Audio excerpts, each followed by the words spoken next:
Immisa magaalo oo dagaal adag ay suurtagal tahay inay kala kulmaan ayay marayaan ciidanka gurmadka ah ee ku sii jeeda magaalada Cerigao. Waxaan la wadaagi doonaa magaalooyinkaas ay tahay marka hore inay ciidanka Hartidu xaqiijiyaan gacan ku hayntooda si ay ugu gudbaan Cerigao iyo sidoo kale halka ay ku kala yaaleen. Madaxweyne Xasan Sheekh Maxamuud oo si degdeg ah ugu ambabaxay dalka Eritrea Asiyaas Afwerki iyo sidoo kale kulanka uu la qaadanayo Mowda ayuu ka soo qaadaya kumanaan askari oo ka tirsan ciidamada dowladda federaalka.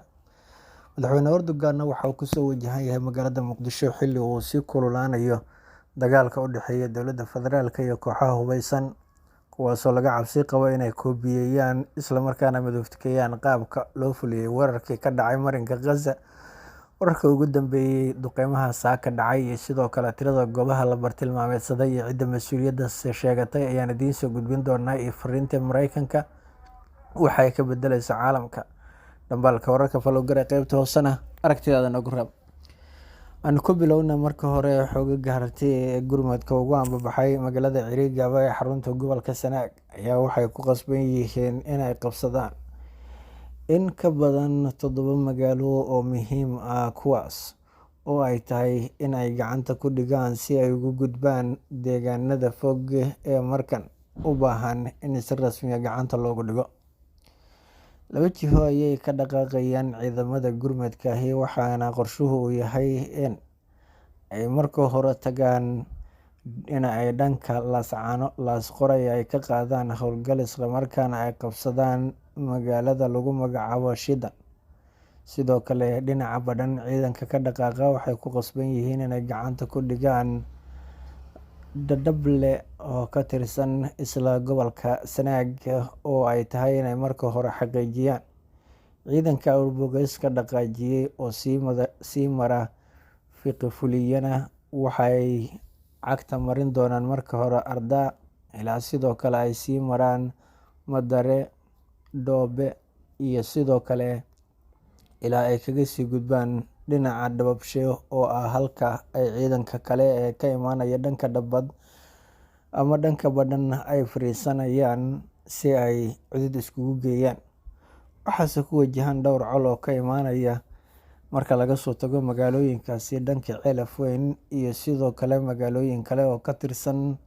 aagga deegaanada kale ee gobolka Sanaag. Halkaasna waxaa xoogga ay saari doonaan ciidamadaasi si ay iskaga caabin lahaayeen ciidankan. In la isku furaa magaalooyinka Cerigao iyo Badhan ayaana qaadan doonta waqti dheer sida ay saadaaliyeen saraakiisha militariga, maadaama goor hore la bilaabay abaabul weyn oo ka bilowday deegaanada Goof iyo sidoo kale Ardaa iyo weliba dhanka kale magaalada Dababe oo halkaas ay isku aruursanayaan ciidanka ka soo jeeda beesha Muuse Ismaaciil ee Somaliland. Waana wararka ugu dambeeyay ee laga helayo dhinaca kale dhaqdhaqaaqyada ka bilowday aaggaasi Goof oo hadda ugu dhow isla markaana ay suurtagal tahay inay maanta gaaraan. Ciidanka SSC ee Cerigao jirta 80 kilomitir, waxaase dhinaca kalena ciidanka ka soo dhaqaaqa Badhan ay wajihi doonaan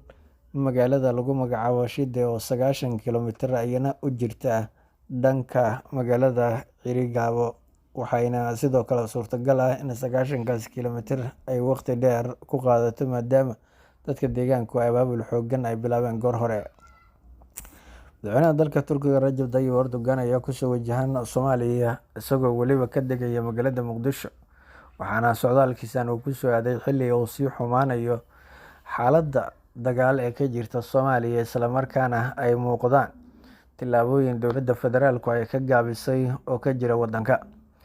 Madaxweynaha dalka Turkiga ayaa sidoo kale socdaalkiisan waxa uu ku soo aaday xilli ay sii xumaanayso xaaladda bariga dhexe isla markaana rabshado ay ka qarxeen dhulka Falastiin iyo sidoo kale Israa'iil.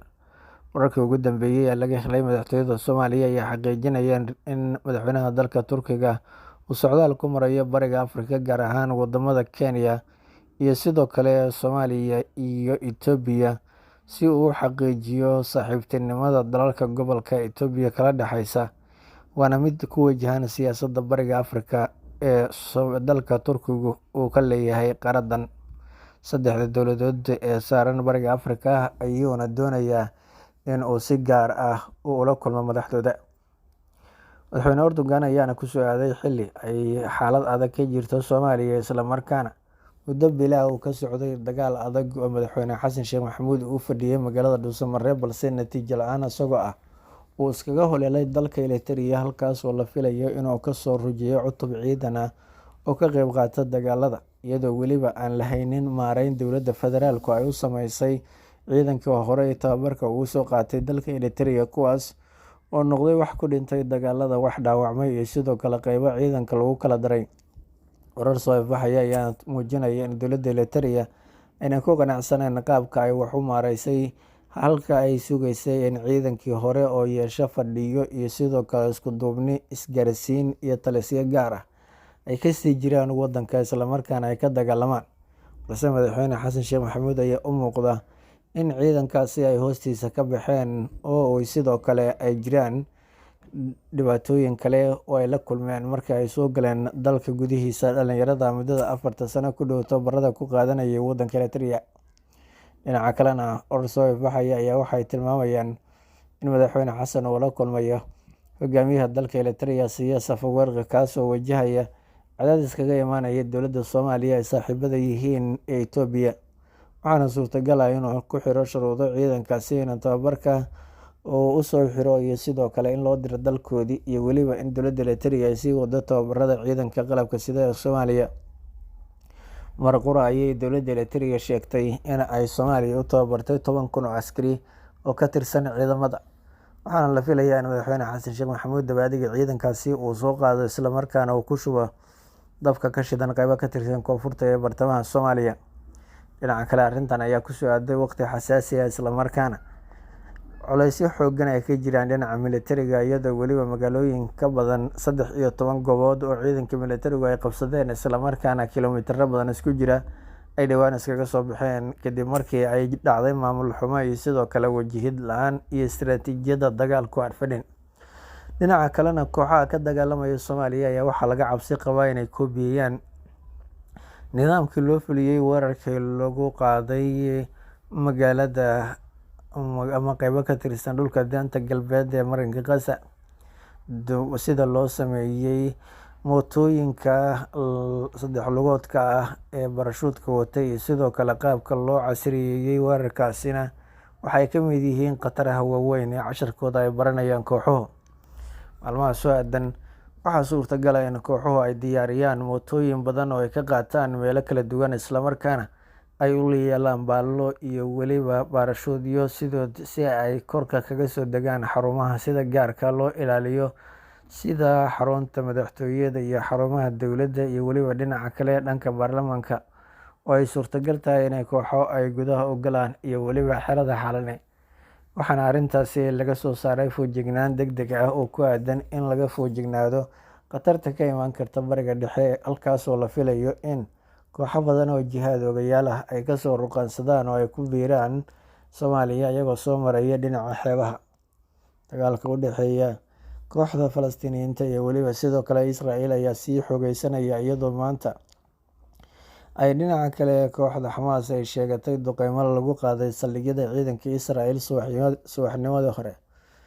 iyadoo sheegtay inay bartilmaameedsatay